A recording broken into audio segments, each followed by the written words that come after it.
Halo semuanya, Satyatu Nama Budaya. Kembali lagi dengan sesi Ayo Belajar bersama Syarika Sifani.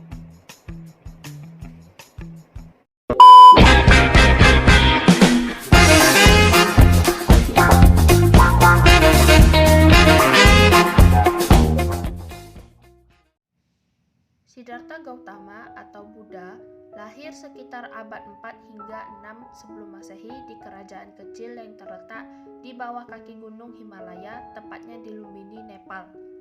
Ayahnya, Raja Suddhodana adalah seorang kepala suku klan Sakya. Ibunya meninggal tidak lama setelah Siddhartha lahir.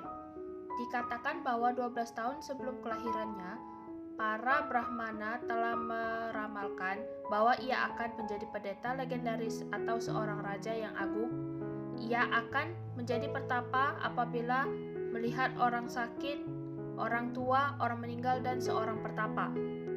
Karena ia termasuk ke dalam wangsa kesatria, maka ayahnya tidak ingin Siddhartha menjadi pertapa dan tidak meneruskan tahta sang ayah. Untuk mencegahnya menjadi seorang pertapa, ayahnya menjaga agar Siddhartha tetap berada di dalam lingkungan istana sehingga Gautama hidup di lingkungan kemewahan sebagai seorang pangeran dari sukunya, dilindungi dari dunia luar, diajar oleh para Brahmana, serta dilatih dalam bidang panahan, keahlian berpedang, gulat, berenang, dan lari. Ketika sudah cukup umur, ia menikah dan mempunyai seorang anak lelaki. Walaupun memiliki segalanya, beliau tak pernah merasa cukup.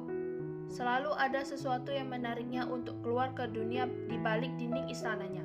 Pada suatu saat, di jalan Kapilawatu, di usianya yang berada di akhir 20-an, ia menemukan 3 hal sederhana. Seorang lelaki yang sakit, seorang lelaki tua, dan mayat yang sedang dibawa ke tempat pembakaran.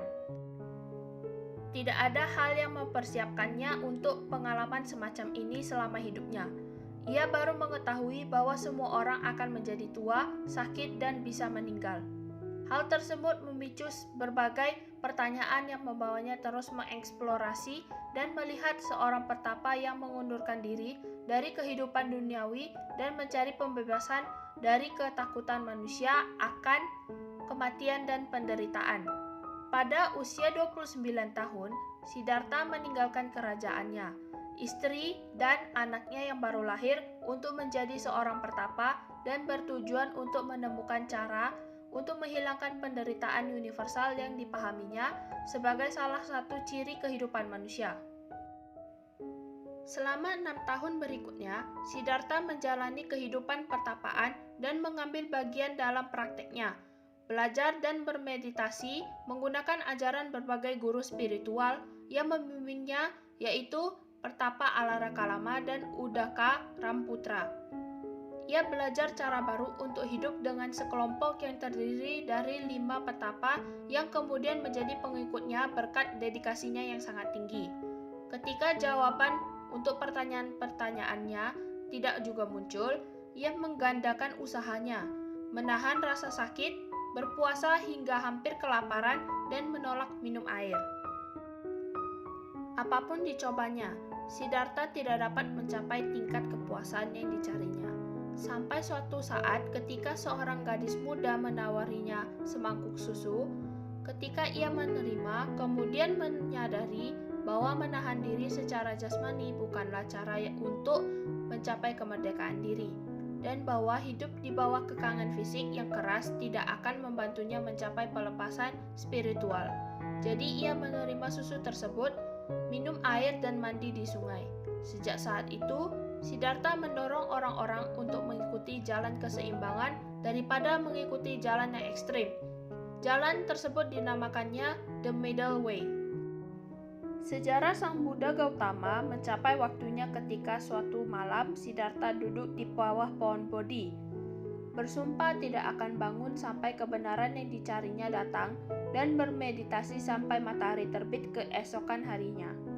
Ia tetap di sana selama beberapa hari untuk memurnikan pikirannya, menelaah seluruh hidupnya dan kehidupan sebelumnya di dalam pikiran. Pada pertapaan ini, ia diganggu oleh Mara, dewa pegoda yang berkekuatan dahsyat. Ia menaklukkan dan melawan Mara ketika bintang pagi tampak di ufuk timur dengan kemauan yang keras dan keyakinan yang kukuh, sehingga pada saat itu ia mencapai pencerahan sempurna dan menjadi Sang Yaksam Buddha tepat ketika waktu bulan purnama Sidhi di usianya yang ke-35 tahun di bulan Waisak. Dari tubuhnya memancarkan 6 sinar Buddha ketika mencapai pencerahan sempurna. Khotbah pertamanya yang disebut Dhammacakkappavattana Sutta didengarkan oleh kelima petapa pengikutnya.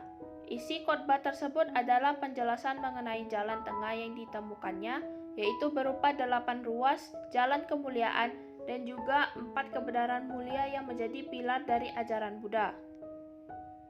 Kemudian, Siddhartha membentuk Sangha, suatu komunitas untuk para petapa yang tidak mengacukan semua pembatas antara kelas, ras, jenis, kelamin, dan latar belakang manusia dengan hanya satu tujuan untuk mencapai pencerahan.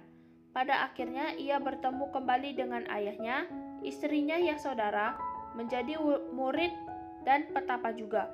Sementara anaknya Rahula menjadi rahib di usia 7 tahun dan tinggal bersama ayahnya seumur hidup.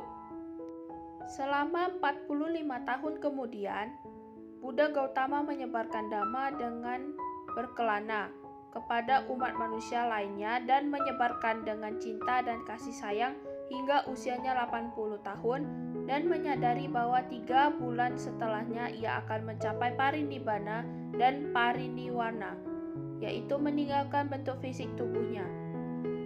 Tubuh Buddha kemudian dikremasi dan sisa abunya ditempatkan di kuba berbentuk stupa yang merupakan bentuk umum dalam agama Buddha dan disebarkan dalam banyak lokasi termasuk Cina, Myanmar, dan Sri Lanka. Dari sejarah singkat perjalanan hidup Sang Buddha atau Pangeran Siddhartha Gautama, orang tua saya memberi tanggapan bahwa kita sebagai umat Buddha, kita harus mencontoh sikap Sang Buddha yang bijaksana dan memiliki cinta kasih yang besar terhadap semua makhluk. Jadi kita harus banyak-banyak belajar Dhamma agar kita bisa mendalami ajaran Buddha dan dapat meniru sifat-sifat luhur Sang Buddha.